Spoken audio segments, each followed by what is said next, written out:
Sick hat, but All right, we're live. Don't make fun of my hat. All right. We're gonna land the bird on this high school deal.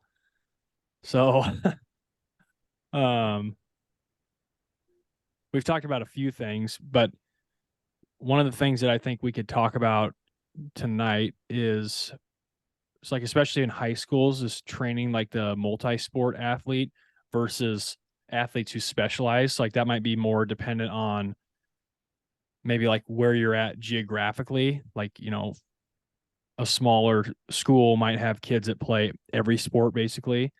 And I think that's one way of training. So like from a training perspective, how would you go about handling or programming for like a high school that has kids that play every sport and a high school that has kids that play one sport only, and like they do that for their high school seasons and they do it for like club and things like that. Does that make sense? Yeah. What I do you think, think, Logan? I mean, honestly, like, because we talking last time about training and keeping it basic and slow cooking the athletes and all that stuff. I don't think that approach necessarily goes out the window. If they're a one sport athlete, you just have more time to train them, so If you they can, play one sport. if they play one sport. So, they're going to actually have true off seasons and in seasons and post seasons where Training wise. training wise, Right. whereas like if you're at a smaller school and you got a multi-sport athlete, somebody playing 3 4 sports, you're just always in season. So you depend on like probably a short time in the summer where you're actually in the off season before school starts. But you Well, know and like what are some differences that you would like what to you like it's like when they get in that off season period, what are some things that you would do that you wouldn't do in season? It's I because mean, if the in season is like 10 months and they have June and July where they're in off season, like what are some yeah. things that you would do, I or mean, would you do anything different? I'd probably maybe push intensity and volume a little bit more in that time frame. But Right. what I was getting at is I don't necessarily think they're going to be all that different. The only thing that's going to be Right. different is how fast you progress the one sport athlete, because you're going to be able to progress them quicker, in my opinion, just Yeah. because their frequency is going to be much higher with training. Whereas the multi-sport athlete, maybe you only see him 2 or 3 times a week, where the one sport athlete, you might see him 4 times a week Sure. for 6 to 10 weeks or something like that. Yeah, that's a good point. What do you think, Nick? I'm kind of on the same page as that. Just kind of, I don't know if I'm having a one sport athlete, you can progress them faster. You can, I don't know, you can just do more when they're not in their in season period.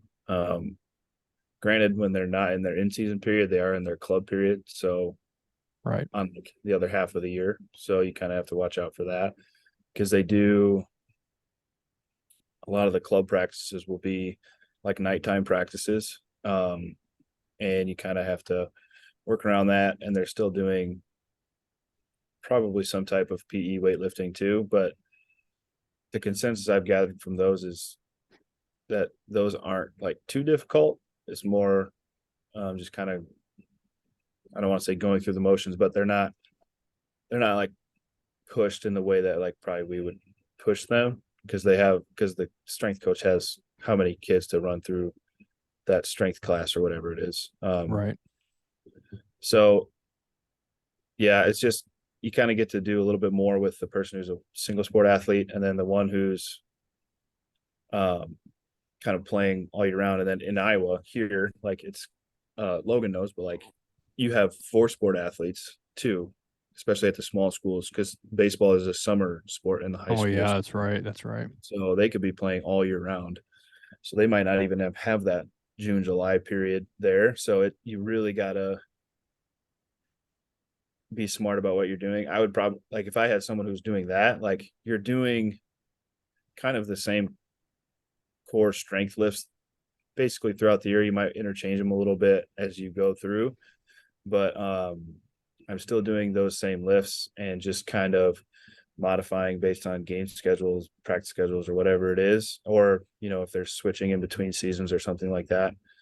And then, you know, if they feel good and they have a really good like training base underneath them, you know, if they feel good in a certain season or like on a certain day or whatever, you know, let them chase a little bit of a number if they have earned that right. And then, you know, if it's something where, you know, they feel bad and it's a kid you trust, they come into the lift, they've done the warm up and everything, and they just don't have it that day, then you kind of back them off a little bit too. So it's kind of like listening to how they're feeling and what they're going through. Especially if they're in that 3-4 sport season kind of thing, because, you know, that takes a toll on the body as well. So I'm kind of with Logan on it. But it's just so many variables you got to watch out for, especially for the multi-sports. But with the multi-sports though, you know, you at least have an idea of what they're doing most of the time because they're in a school practice throughout the whole year as well. True.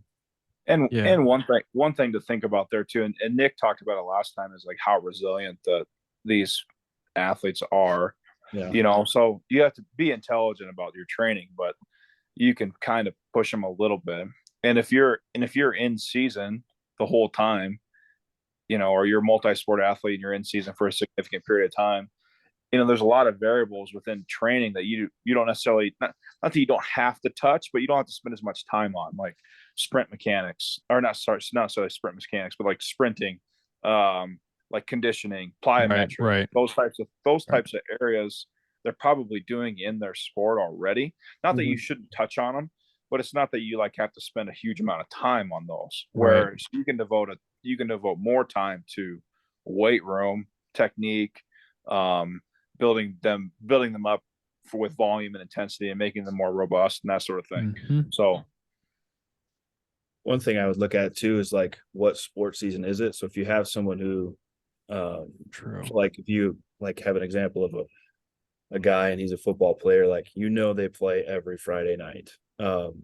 So theoretically you could write a program and they could still develop strength through that, because, you know, like, you know what their practice schedule is, you know what their game schedule is. They play once a week.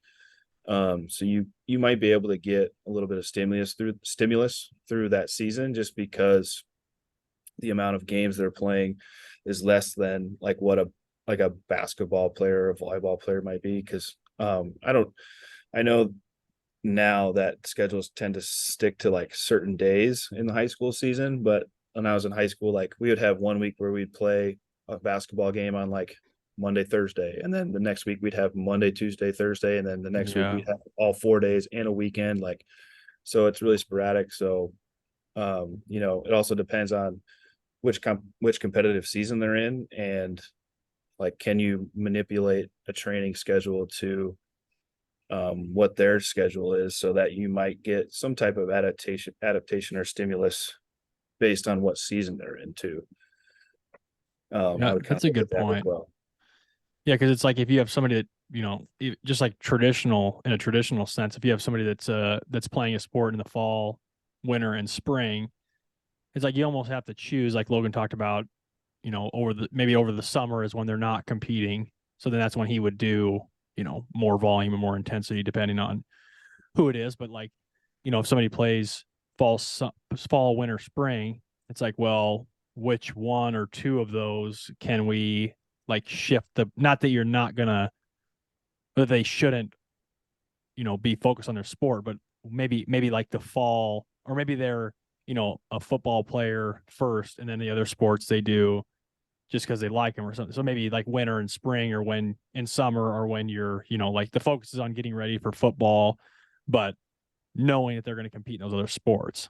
You know, I think that I haven't really thought about that before, but as you were talking, I kind of thought about that. It's like, you know, maybe when is the weight room a priority? Like, that's something that we always used to talk about, you know, because like, even, you know, we're talking high school, but we talked about this with college too. It's like every sport has an off season period where they get to play some in season, or they get to go by some in season rules. And sometimes that gets a little bit tricky with training, but it's like, this is still the off season. It's not your competition period. So we want to treat this as a true off season from like a developmental standpoint too, which is always kind of an interesting thing to handle. But I think that relates well to like high schools too. That's a really good point. I mean, like I played every sport in high school, Right. mostly because I needed to because we didn't have enough athletes, right? Yeah. So it was like a requirement to field Yeah, teams, you know?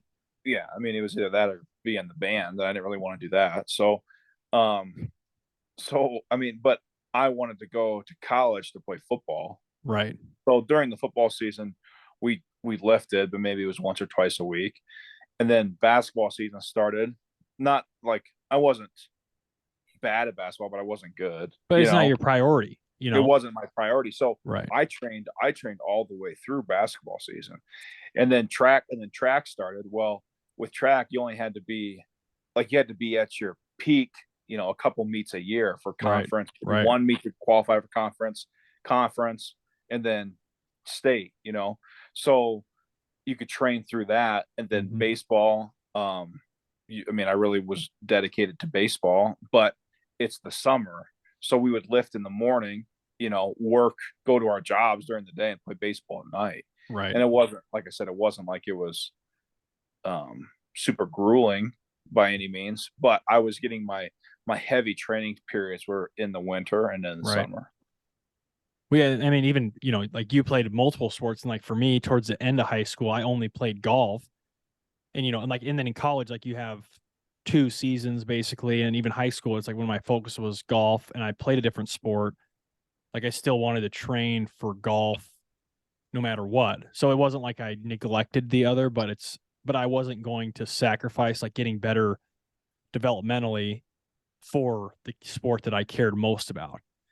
Because it kind of is like training. It's like, like people ask, well, how do you lay out training? It's like, well, it's kind of the same every day. Like there's the same components, but there's different priorities. So it's the same thing with like almost like you're planning in high school. If some kids are fall athletes and that's the sport they want to pursue and get good at, and it's like, well, that means winter and spring, we can use those as more of like a developmental period. Not that the fall isn't that, but you don't want to treat the whole year like it's in season. And even that, like as you were talking too, like, you said you might push like volume and intensity a little bit more in the true off season. And yeah, like I think like the high school setting, it's like that's the perfect setting to not do, or to pretty much do very minimal like accessory type work. It's like they should just be doing main movements, and then you can kind of do those all year round, because like what are you going to change? It's like a lot of the accessory stuff comes in as they get a little bit more advanced. So in season, or whether they're playing sports or whatever, the training probably doesn't need to look that much different, because we've talked about too, it's like how they shouldn't fail, like reps should be really clean and really technically sound. So that type of training and focus is going to, you don't have to change a whole lot whether they play on Monday and Thursday or Fridays. Like it's not going to change a whole lot, and your frequency and stuff might need to be dialed back if they're in like a heavy playing period. But other than that, like I don't think it's rocket science. Yeah. Anything else on, well, I mean, another thing I was thinking about too, like we talked about this stuff, and like this is kind of the, a lot of high schools don't have strength coaches. And if they do, even the things we've talked about to this point, it's like we're throwing out like in season, off season periods. And I feel like we're kind of talking about it from a perspective of like one athlete. But it's like the reality might be in high school, it's like you're one coach and you might have 500 kids. Like you might be like the PE teacher Nick referred to and be the strength coach. And then you have 650 athletes that are training. So maybe we can talk about that quickly, but like how, you might have a kid who plays fall football and then winter and spring sport, but it's like they're one of, half, 500 kids. So how would you structure or plan out, how would you plan for that scenario, if that makes sense? I mean, I still think we should still be following the levels of development. Right. Like I mean, I still think that holds true, whether you're training one kid or 600 kids. Right. Like if you're on developmental 0, you're on developmental 0. If you're on if you're on level 10, you're on level 10. And then that those programs can adjust accordingly for that group of athletes. So almost like you're Right. subgrouping those 600, and you don't have to think about it as a whole group of 600. Right. Right. And then within that, I mean, I don't think it would be very difficult to run, like here's program A, it's in season. Here's program B, it's you're not playing a sport, you're out of Right. season. Right. But you're still within the same developmental level as everyone else within that session or within that group. Yeah. Yeah. Anything to add, Nick, or no?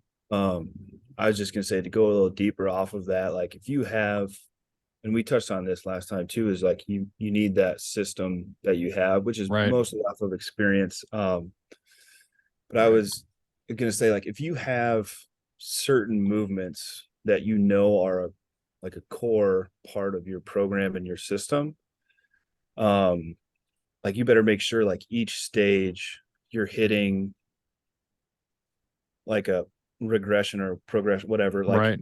the movement needs to build up. So you need to hit the positions in an easier movement so that that motor pattern is there. And then you can add those together to get whatever movement you want eventually. Right. Like, so if you really want to train a power clean, like you're going to need a solid front rack position. Like before you even get that, like you're going to need a good goblet squat for good upper back strength. And then you're going to have a good front rack position to have that catching position. And then you're going to have to know how to hinge. So you're going to have some RDLs in it. Like you're going to have to build all of those up. Not to say that the power clean is going to look perfect right away, but the system is covering each position and each movement pattern so that it's leading them to it. Yeah. So it's building them up to that main core lift that you want to hit. So that's one thing I would really make sure.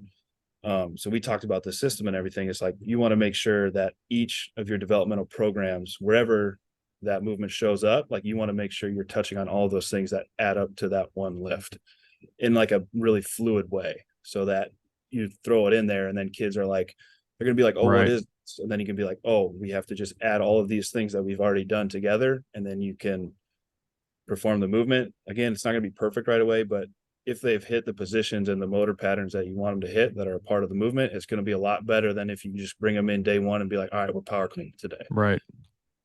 That was just one thing that kind of rolled through my mind as Logan was talking there.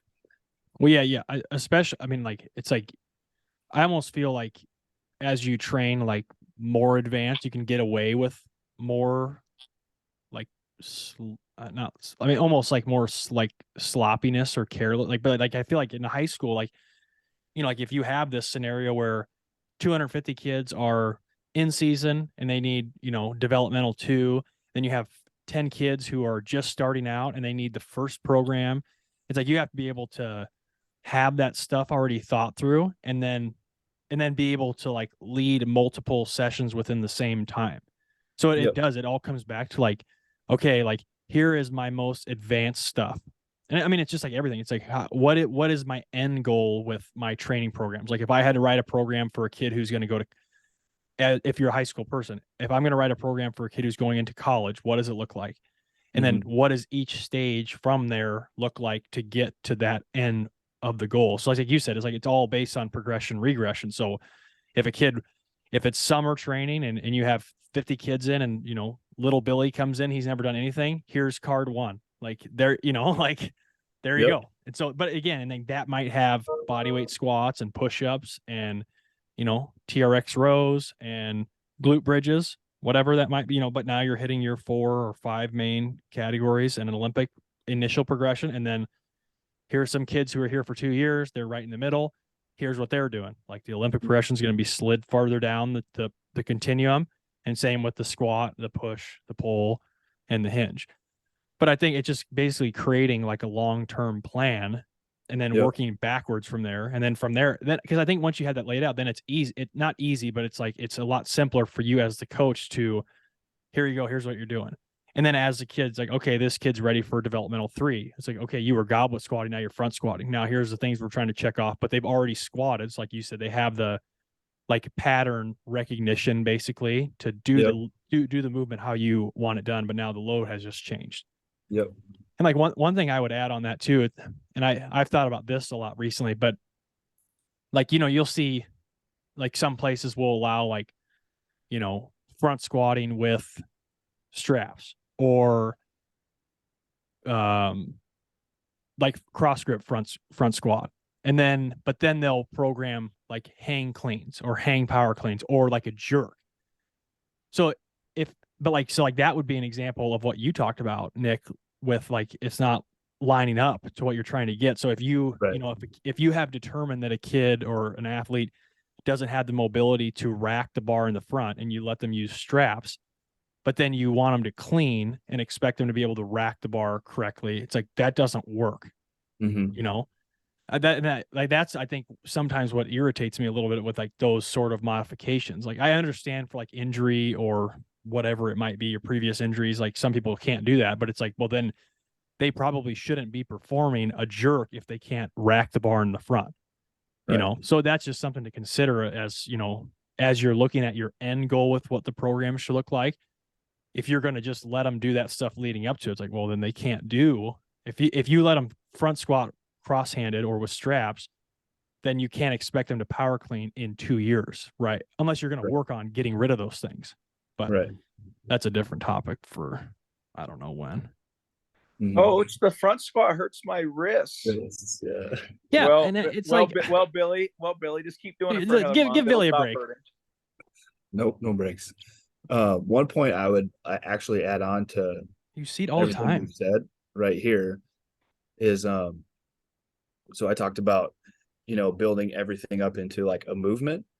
I also think that you should make sure, like when you're in your most basic programs, you touch on all the terminology and like nomenclature of Yeah, your that's a lift good and point. stuff, Yep. so that if you throw a wrinkle in a new developmental phase or whatever step they're on, like, and they see like something with the word goblet in it, they know exactly where the dumbbell Right. is supposed to go. Yep. So you don't have 20 kids coming up and asking you what this new lift is when they Right. understand like goblet is, what lateral is, and a lunge is, so Right. just make sure that you're touching on how you name things and the reasoning for the naming, so that when they can get to a further down the road program, they can already deduce what the movement is based on the name of the movement. Yeah, I think that's a super underrated component of this whole thing. Like, we talked about the system and like what our movement categories are, but if you put goblet split squat on there and they don't know what a split position is or the goblet load position is, well, it doesn't work already. So like, it's like, it doesn't work from the minute they get the card. Because Yep. that's the thing, is like, you can't, once you've established, all those things, like, you don't want to waste a whole lot of time re-explaining, or like, and it goes back, like we talked about this a while ago, but like when I would change programs all the time, it's like, well, it's just a waste of time because I'm changing programs, which is a waste of time unless it's needed. And then you're having to re-explain, like, oh no, here's where the goblet position is, here's what the squat I'm looking for is, like, so it just helps to have that stuff thought through and then well defined before you Mhm. try to get it going with a team or athlete. Yep. Anything to add, Logan? No. Okay. So the next thing I was thinking, like, how, especially like in this day and age with high school and sports in general, but what are some things that you would try to do to create buy-in with high school athletes? Because I was just thinking of, like, we've talked about, okay, they might have a private gym they go to. They might have a club that they train at through whatever it might be. They have social media where they see 50,000 different things every day. So like, what are some things that you think are important to get kids to buy into like what you do? Go ahead, Nick. All right. So for me personally, like to get kids to buy in, I kind of just like, without like touching on like that I train the same way, or like this is what I do, like practice what I preach kind of a thing. So I really believe in it, whatever. Right. Uh Before like I would even get any of that, like I would just kind of ask some, like if it's someone who's not bought in, or if it's like a group of a team or whatever, and you ask them like, what is your like ultimate goal? And you kind of, and they give you the goal, and it's, conference champion, state championship, whatever it is. And then I basically just kind of flat out explain like, what we're doing in here can do this, this, and this, which will help you do this, this, and this on the competition field, which can help better your chances of getting to your ultimate goal. But you need to make sure like what you're doing, like, I don't think anything like will create buy-in as much as like when kids see like improvements in something. Right. So like you can explain that away. And I think some kids will like kind of, buy into that, but maybe not wholeheartedly. But then like once you take them through a certain development or system or whatever it is, and then you go from developmental 1 to developmental 3, and like over that course, they see improvements in something that you deem important or that they think that you've thought is like you've explained to them as important, and they see improvements in that and they're like, I've never done this before. Like I think that creates the most buy-in, is when they've kind of done something they didn't think they could do, or like something that they haven't done, just because they've created new expectations for themselves, maybe built confidence in that realm too. But I think it's about getting results. You don't have to get them super quickly, but I think getting them results and getting them past what they thought they could do and pushing them a little bit when the time is right, I think that can create a lot of buy-in. Yeah, that's probably like, just get some results, and if you've been in it a while and you've been training and you kind of know how things work, like you're probably going to get results because it's a program you believe. Yeah, I think results are the ultimate, like they're the ultimate piece of the puzzle that creates the most buy-in. I mean, I'm just thinking back to myself when I was in high school or even junior high when I first started lifting. Like you got so many hormones pulsing through your body. Like you just look at weights and you could change, you can change your physique. So like you see your physique, but that can also work against you as the high school person too. In what way? Well, I mean, I just think that like that means that they can get results doing whatever they want. Sure. I mean, so which is the hard part with this, I think. Yeah. I mean, I'm going to circle back to that. So that, like, ultimately getting results, like meeting your own personal goals, whether you're playing sports or whatever. But I think creating, from the coach standpoint, creating an environment that's encouraging and the athlete wants to be in, or and just like Nick said, find out what their goals are, because like you're going to have at the high school level, you're going to have kids that want to go play college sports, but you're also going to have kids that just have to do weightlifting. Right. They're just in weightlifting class. Well, what's your goal? Well, my goal is to lose 20 pounds. Okay. So, what are you going to do to help them reach that goal? Right. And it's just, they start to see those results, like, oh, this is awesome. This is, I mean, you can change, we naturally take the perspective of the athlete because we were all athletes and we're so used to working with athletes, but just think of like the general population. Right. Obesity is on the rise. And so like, if you can cater to whatever goal and give that person way more confidence with just increasing their knowledge of physical fitness and training, and giving them the tools to go out and continue to have like lifelong success, like that's, I mean, to me that's going to create buy-in as well. Yeah, I agree with both what you said, and I think like what I hear from both, I think, is like you have to show them first that you care about what they want, without just doing whatever they think is fun. It's like, hey, like, here, what's your goal, or what are you hoping to get out of this? It's like, well, here's my plan for how to do it, and I want to teach you what it is so that you can like understand what's going on, and then someday when you graduate, you can go out and act on this stuff on your own. Like, I'm not just here to like put you through misery or like put you through workouts for a few years, then send you off. It's like, I want to help you understand. It's like, because it's something that, the three of us, we're all passionate about it. So like, we love it, but we also want to share like those things with other people too. Yeah. But I definitely don't think this topic is easy or simple now, just because there's so many different influences that you know, and we've talked about this in past episodes too, but like there's so many different influences and it's so easy now to like be an expert that, you know, and like you said, kind of like the kids are at an age where hormones are like working to your advantage. So, I mean, really a lot of things work, but I think that kind of goes back to like Dan John's thing of like everything works for 6 weeks, you know, but then it's like, well, now what? So it definitely pays off to be somebody that, you know, understands this stuff and can get results over time, you know. And again, Yeah. that takes buy-in from both ends and a lot of investment from the coach.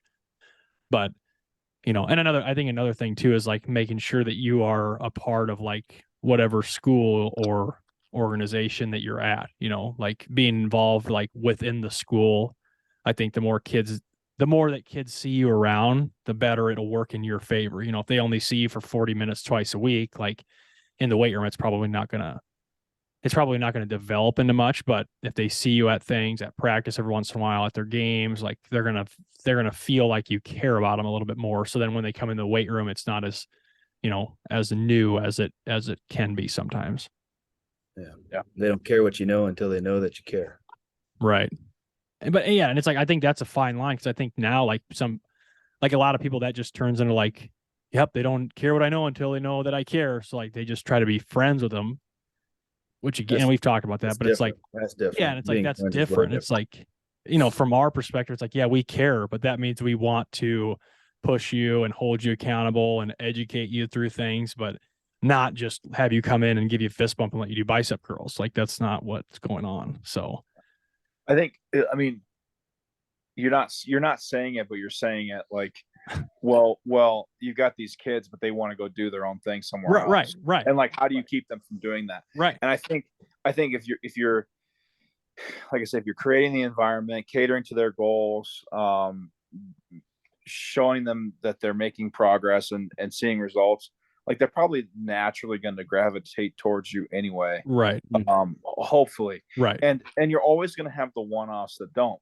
I mean, Sure. even at the college level, you still got those kids. Oh yeah. Like they're like, nah, I'm not doing your program. I'm going to do my own thing. All right, Right. Billy. Well, good luck being on the JV squad. Like, I don't care. Right. You know, like that sort Right. of thing. So, I mean, I think they're going to have that anyway. But if you're doing all the right things and you're holding the right standards, like I think it's all going to work out. Right.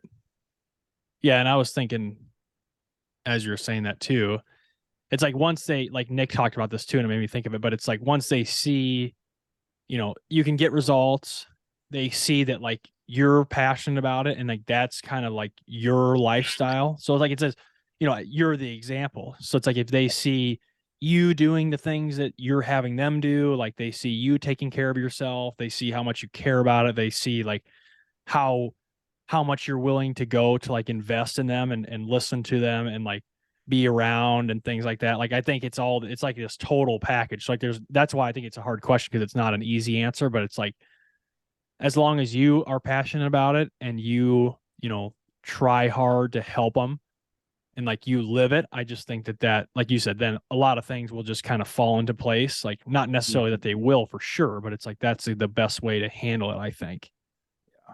Yeah. I mean, and you're going to get some peer pressure too. Right. I think like, you know, just thinking back to when I was training high school kids, like, you know, if the whole football team's there and, you know, 2 or 3 guys aren't, like those guys get pressured to come, you know, Right. because they want to be good. The team wants to be good, you know? So, well, and then it's not a bad thing. No, and you're going to get peer pressure yourself too. It's like, well, let's say, no, I want to go do my own thing for the summer, right? Well, it's really easy to say like, okay, I'm going to go to this private place and do my own thing, but this day I didn't feel like going. This day my mom couldn't take me. This day, like whatever, right? Where it, and then this is a good topic. You come back from the summer and you look at your teammates, you're like, oh shit, they got a lot better, right? You know, and so to me, there's a lot. It's a lot easier to take, or I shouldn't say. Well, it's a lot easier to like have excuses not to do things if you're trying to go off and do it on your own, versus if you've got peers trying to hold you accountable. Just like anything else. Right. Yeah, this is related, but kind of off top, but I was just listening to a Joe Rogan podcast and they were talking about like, he talked about this and he said like, the reason why most people's like big goals fail is because they don't want to lay it out clearly. So if a goal is, I want to gain weight or I gain muscle or I want to lose weight, but my plan is, well, I need to get to the gym more. He goes, nope, like that doesn't work. And it's kind of the same idea. It's like somebody's like, like I need to go off my own and get like a little bit more specialized help or whatever. And they're kind of on there. Not to say that this always happens, but it's definitely easier for this to happen, I think, when you don't have your teammates around or like you're not getting rides with everybody. But it's like, I'm going to go on my own and I'm going to work out every day. It's like, well, it's a lot easier for you to be like, I'm tired today. I'm just going to sleep in because nobody's there with you. Like you don't have it. It's not something that like, if you don't show up, everybody's going to know. It's easier to just not go, and it's not really related, but it kind of is like, and he's like, no, like the only way that you get things done is like, he's like, oh, you want to lose weight? What exactly are you doing? Like, what time are you going to the gym? How long are you going? What are you doing there? Like, what are you eating? He goes, and that's when you see people lose 70 pounds because they've committed to the plan. But it's again, that's the thing that a lot of people don't want to do because that means you have to do it and when you don't do it. So, but I think that's related too of like building that environment of like, hey, like team leaders, if this is a team session, we need the team here. So if there's 3 kids missing, the team isn't here. Like, but I think building that is part of like our job too, which I think is important too. And I think that's how it contributes to sport as well. Anything else on those topics tonight? Because that was all. No, we forgot one major one. What? Maxes. Like max outs. Yeah. Yeah. Oh my. We gotta save that, but that's a whole episode in itself. Do you think that that's enough? How much time do we have left? Well, I mean, it's been 30 minutes or so. So I thought we would talk books and then wrap it. But I mean, we could talk. Are we going to end up talking about maxes? Because I've got it. Yeah, we do need to talk about those though, because that's I think that should be its own episode. It doesn't, and it doesn't need to be high school because that is a dumpster fire. I just got on Twitter today, and one of the guys I really like, he posted a video of, he said it was like our freshmen are doing like I'm letting him work up to heavy singles basically. And I was like, it is the end of November and so that means, in a high level college, like those kids got on campus, I'm assuming in June or July. And now they're doing heavy-ish singles. And he said, and I asked, I was like, well, like, what is your timeline on this thing? Or like, what is the whatever? And he just said, like, this is the first. He goes, I let them work up to heavy-ish singles so long as their technique doesn't break down because I want to start using percentages on the next card. And I'm like, so at a high-level Division I program that is very well run, in my opinion, they just did sets that were probably around 90% for singles. And then they're going to start using a percentage-based card, which I'm like, okay, then how do we see week 1 max out power cleans at some places? Like what is that? I don't know. Some things confuse me, It's ludicrous. It's ludicrous. Yeah, but I think we should talk about that like on an entire episode, whether that takes 15 minutes or an hour. Well, we need to talk. Like, I think we need to go from the beginning to the end. Like high school maxes. Right. Well, don't. Right. Like, Take down your max board. Oh no. Put it in the dumpster. What? Oh, no. Those are records. Save this. Save this.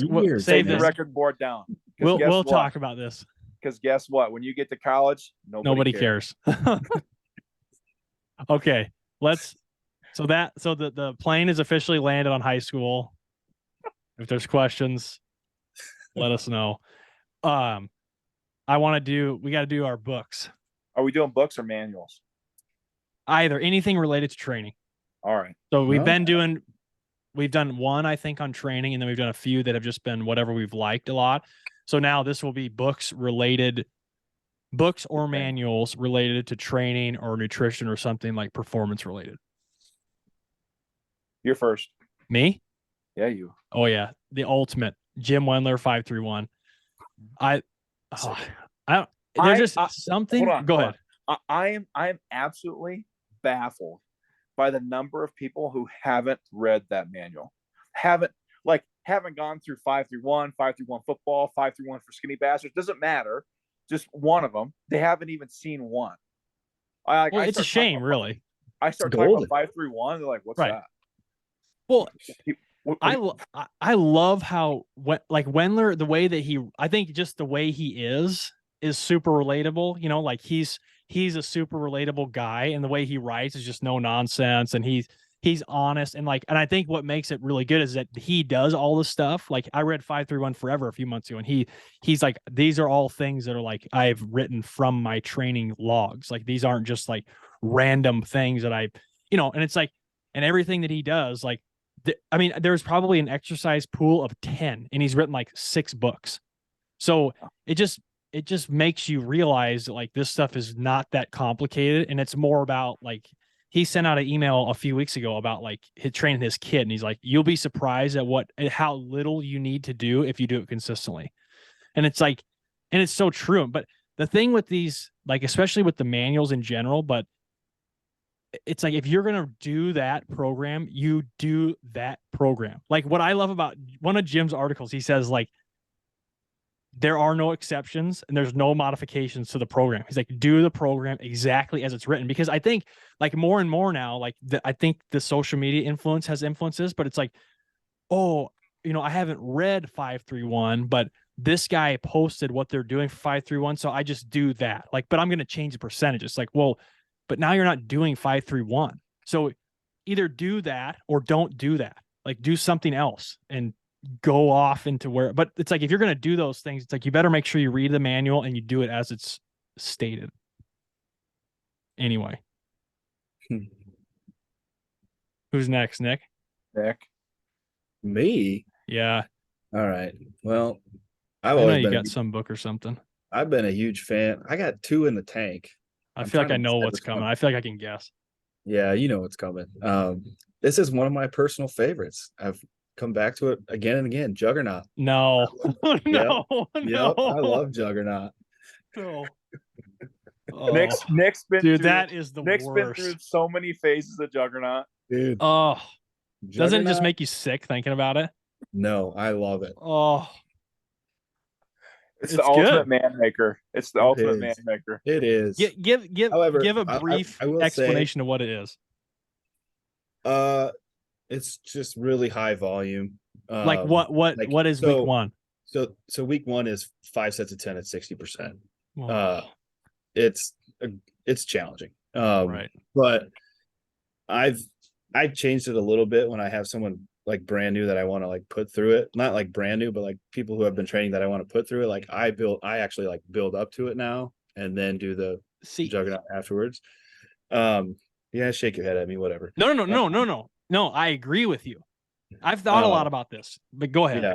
But so in short, like what I've like mostly done is, you do your 10s wave, 8s wave, 5s wave, 3s wave. Right. And for those that don't know, it's like 5. So if I was going to 10s wave, it's 5 sets of 10 at 60, 3 sets of 10, you get up to 67.5. And then you basically do AMRAP at an AMRAP 75. at 75. Yep. And you kind of just do that for 10s wave, and then the 8s wave is a little bit heavier, and you do 5 sets of 8, 3 sets of 8, AMRAP of 8 And plus. it's all 7.5% jumps by week. Yep. And to me, it like I've been through so many of it, and if you're trying to reestablish volume in your program, like week 1 sucks because you're sore like the whole week. But once you get through it, like your ability to like do a lot of volume at a certain percentage it's awesome. Right. So and like for me, I always feel like once you get past that initial soreness, like I feel good going through it. Right. So Juggernaut's like one of my faves. So I got to interject quick, but The thing that I think is similar between like once you start getting into these manuals, like whether it's even just thinking of 531 and Juggernaut, both programs are you're constantly evaluating where you're at because it's like Mhm. Juggernaut every 3 weeks in you test out, then you take a deload, 3 weeks test out. No matter what the wave is, they're the same, but the percentages change too. Wendler 3 weeks on of test outs, 85, 90, 95, rest week. So they all have evals in the programs and they all have rest or like unload weeks in them. And it's like, how many programs out there right now do you think are like that? Very few. I think that like that people could say exactly where their athletes are at with the training loads and have rest periods built in. I would say Mhm. very few. Yep. But I I will think like touch. I made that comment like when you said 5 by 10 on week 1 and you said, sometimes I train into that. Like I think that's something that's missing. It's what I've thought a lot about because like, the traditional explanations are like are at high volume to low volume. It's like, well, but if a kid's bad at lifting, the last thing I want to do with them is do 4 by 10. Like I want to build into so like 531 and Juggernaut, you might have to do things before. Like if I have little Billy walking on day 1, I ain't doing 5 by 10 because he won't walk for a week and he'll be Because he lucky can't. to come in. Because Billy can't do 3 by 5. But see, Yeah. I don't think that is very, very well understood. It's like if that kid can't do a set of 5 bodyweight squats, he has not earned the right to do a set of 10. Until he Yeah. can do multiple sets of 5, he can't do a set that takes double the amount of time. Mhm. But I think like going through like injury rehab training with people helped like understand. It's like if a kid has a surgery, well, I can't do sets of 10 if they can't do a set of 3. So I got to build them into the high volume and then go from high volume to low volume and same with the load, light to light, heavy, But Yeah. I will anyway, say, the only way I know that is because of me doing it right, a lot of times and me taking kids through it. right. Like now, if I wanted to get someone to Juggernaut, like That's why they pay we're the big starting, bucks. we start at like 3 to 4 sets of 5, and we're building sets of 5, and then like we're still building volume, and then once like I want tens, like wherever that may be, I build up. I do like a card of like building up Right. like Accumulation phase. sets of 10 at 60%. Right. So I won't even go heavier than 60. We're just building a set each week. So you might go So, 2, 3, 4 by 10 and then start Juggernaut. yeah. Right. So, because I know like they haven't ever done a set of 10. So I know when they do 3 sets of 10 Right. at 60, they're still going to be sore. Right. So they're going to Right. get their money's worth there too. So that's just based off of experience and having taken kids through that whole progression rather than just starting them off at 5 sets of 10 at 60 or whatever it may be. Yeah. Like, That's a good point. because you don't even know they're 60. But Right. So that's the only way I know that. But I would say, like, to go off your point with the Jim Wendler stuff too, is like do the program as is. And then after you've done it and worked through it a few times, like then you can start to make iterations based on your experience. But like the backbone of the program is still the backbone of what you're doing. Right. So you need to make sure you're doing it as it's written if you've never touched it before. And then you can make iterations based off of your experience and what you've seen and what you think might work better. But it's still an experiment past that, and you have to find out what works and what doesn't. Right. Logan. The great thing about manuals, like in this, and I'm just kind of getting on a little soapbox here for a second. Oh no. But when you Here when I comes. was when Yeah. when I started in strength and conditioning, it was just like book, research article, book, research article. I'm trying to get as much information crammed into my brain as possible. But ultimately, like I wanted to know how What to do. and I wanted to know what to do and how to train and how it should all work. Right. And so like, yeah, I mean, reading practical programming has some good, like it's set up a certain way, starting strength, science and practice, Right. periodization, super training. You're into all these books and they've all got like, they're not all of them, but some of them are pretty dense into the science. Like this is what's happening at a physiological level, right? With training. But then you get to manuals. When you find manuals and you read 531 Yep. and you read Juggernaut and you read boring but big and big beyond belief, and get into the tier system, which is what the one I'm going to recommend. Like you get into Oh, those, it's just like those have the science in there too, but they just briefly touch on like, okay, this is what we're trying to do, but this is how we're going to do it. right. And then you can actually do it and feel it. And like, I don't know, I've always gained more knowledge by experiencing it than reading about it. And But so, it also probably helped that you had all that stuff prior to, and it correct, made sense, you know. correct. But even in the manuals, they put all that stuff into layman's terms. Right. Right. It's not like they're trying to overdo you, right? Right. And so it's all in layman's terms. But when you start finding manuals and getting into manuals, like I felt like that's where my Right. curiosity and my creativity really for training really took off. But I want to talk about Joe Can's tier system. So like tier system is just a system of concurrent training. And so you've got more or less what you have when I say concurrent training. So you got like block periodization or concurrent periodization. Concurrent just means you're doing everything all the time. You're working on strength, speed, power, hypertrophy, or rep effort. You're working on those things all the time throughout the entire program. We're like, if you look at block periodization, like you've got one block of time in which we're working hypertrophy, and one block will work in strength, one block will work in speed, power, or so on and so forth, however you want to block it out. So tier system is you have 3 tiers. Okay, you've got rep effort, max effort, and then dynamic effort, and then those tiers adjust in priority day to day. And then it gives you a very clean way to lay out a session, to lay out a block or like a training cycle within the concurrent program, and it goes through like different sets and reps and all that kind of stuff on how to do it. But those aren't really too far off from like your normal traditional periodization numbers. Right. Yeah, that's a good one too, because that one helps like figuring out what is what and like what your progressions are within a category. Yeah. But yeah, I want to add too. We talked about like making sure you do the sets and reps as they are, because like what I like about, like, I did Dan John's Mass Made Simple, and it's like, you know, when you finish the lift, you know, you're doing sets of 20 or 30 or 50 on the squat, and it's like you see that and it's like, whoa, that's gonna suck, you know. And it's like, but once you go through it, it's like those guys weren't dumb. Like they didn't put that stuff in there just because it sounds good. It's like they did it, they understand what it is. And it's like once you go through that, you kind of prove to yourself, like, okay, like I can do more than I think. Like, and that's like the beauty of the manuals too. It's like you have all that knowledge, but they show you where to lay it out and like what the possibilities are.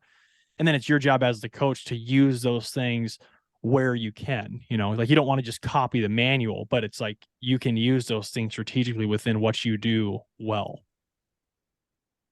So yeah, I'll link all those below. And then next time we'll talk through maxes. So that'll be good. Thanks.